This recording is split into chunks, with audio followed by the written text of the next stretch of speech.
और वक्त कानून में संशोधन का बिल पास हुआ कि संपत्ति पर पहला अधिकार मुसलमानों का है। मैंने न हिंदू कहा है न मुसलमान कहा है।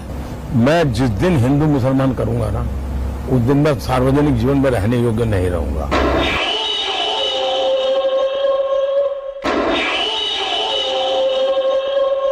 ওয়াকাফ বিল নিয়ে বিজেপি সরকার মুসলমানদের উন্নতির নামে যে নোংরা রাজনৈতিক গেমটা খেলছে তা খুবই পরিষ্কার।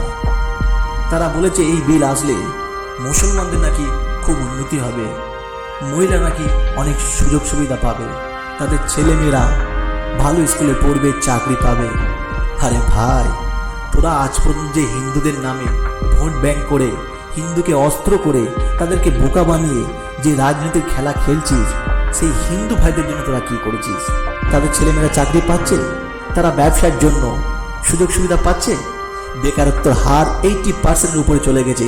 আর তোরা বলছি মুসলমানদের উন্নতি করব। তোরা নিজের হিন্দু সম্প্রদায়ের জন্য কিছু করতে পারিসনি, আর তোরা মুসলমানদের চিন্তা করছিস। এই ওয়াকাফ বিল এনে তারা আল্লাহর নামে দান করা সম্পত্তিকে বানাতে চায় ব্যবসার মাল।